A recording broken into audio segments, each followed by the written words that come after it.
Сәлеметсіздер ме, менің құрметті көрермендерім, менің каналыма қош келдіңіздер. Бүгін біз түскі асқа үйдегі, яғни балапандарымызға картоптан котлет жасап үйренеміз.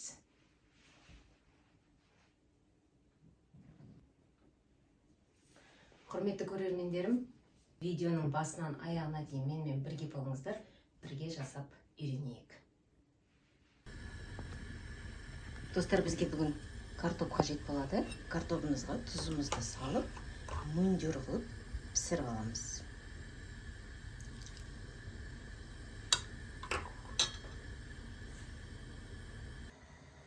Ал құрметті көрермендер, онда біз келесі картопымыз піскенше бізге пармезан сыры қажет болады. Пармезан сырдан біз 300 граммдай алдық.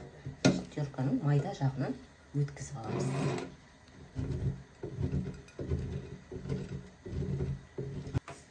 Мінекей достар, пармезан сырымызды теркамыздың майда жағынан өткізіп алдық. Ал келесі бізге ақ желкен қажет болады. Ақ желкен, яғни петрушка. Қалың сабақтарын алып тастаймыз.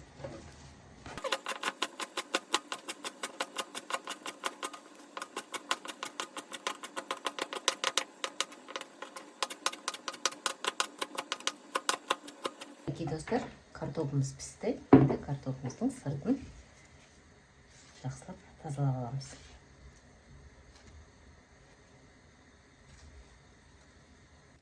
Ал енді картопымызды жақсылап езіп аламыз.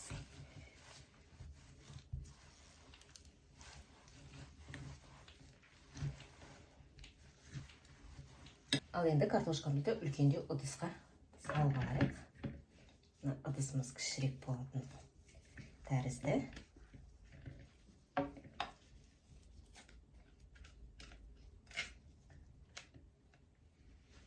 Ал достар, картопымызға сыр саламыз, пармезан сырымыз саламыз.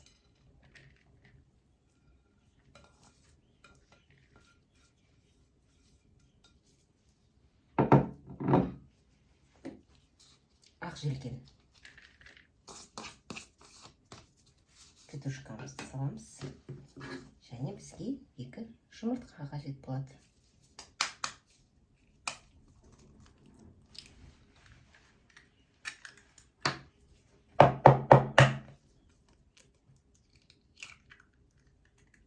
Яғни панировкалған сухарик.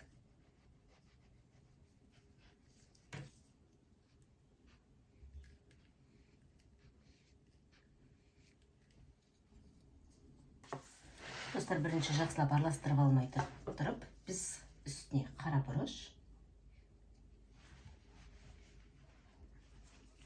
және тұз салып аламыз. Енді жақсылап араластыруға кірісеміз.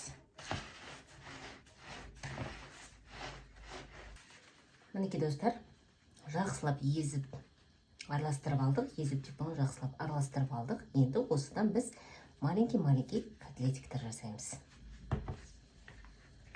Ол үшін бізге енді қолымыз қажет болады.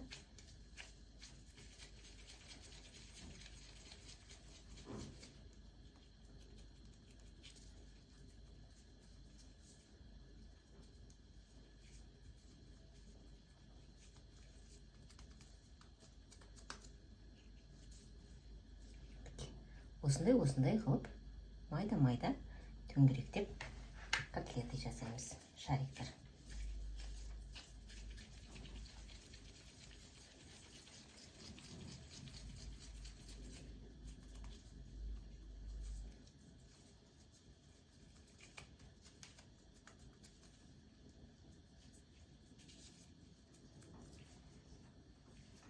Ал келесі достар, сковородкамызға майымызды құйып аламыз. Майымызды көбірек қып құямыз.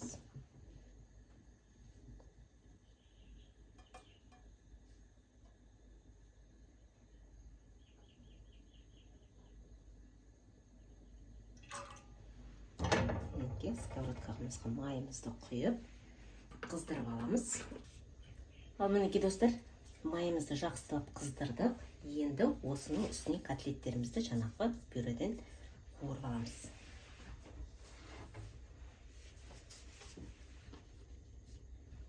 мінекей.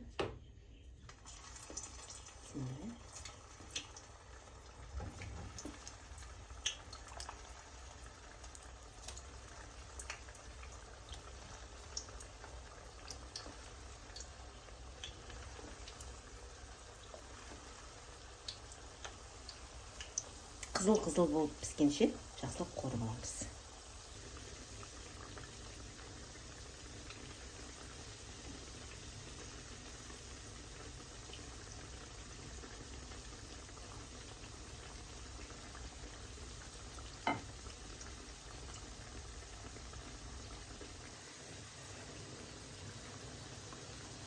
Мінекей достар, қызыл-қызыл болып, әдемі болып пісіп жатыр.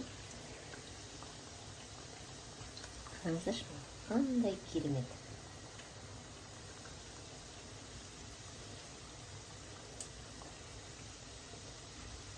Ал достар, біздің сухаригіміз, жаңағы котлеттеріміз қуырылғанша бізге соус жасап жіберейік. Бізге 2 ас қасық майонез қажет болады, 1 зубчик чеснок және укроп. Укропымызды майдалап турап аламыз.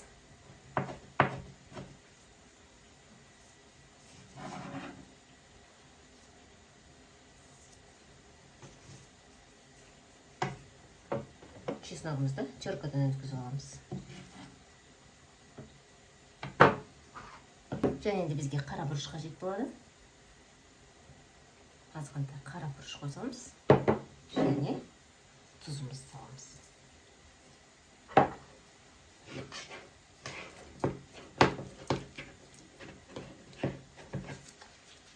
Жақсылап араластырып аламыз.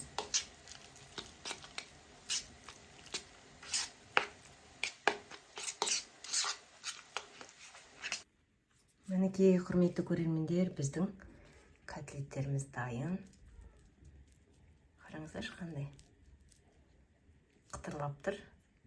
Ал енді онда бірге дәмін көрейік сіздермен бірге. Мынау бізде соусымыз, чеснок, майонез және укроп. Ал ондай болса, бүгінгі картоптан жасалған котлеттеріміздің дәмін көрейік. Біз өзіміз соус жасадық, білесіздер. Ал бісміллә деп.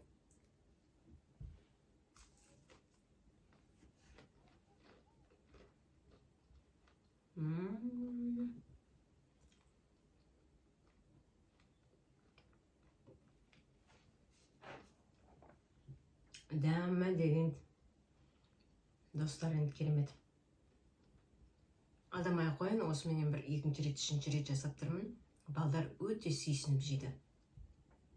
Бүгінгісі де өте дәмді шыққан. Түскі асқа балдарға өте оңай рецепт деп айтсам да болады. Керемет. Жасап көріңіздер. Ал, құрметті көрермендер, мен сіздермен қоштаспаймын. Келесі көріскенше сау саламатта болыңыздар.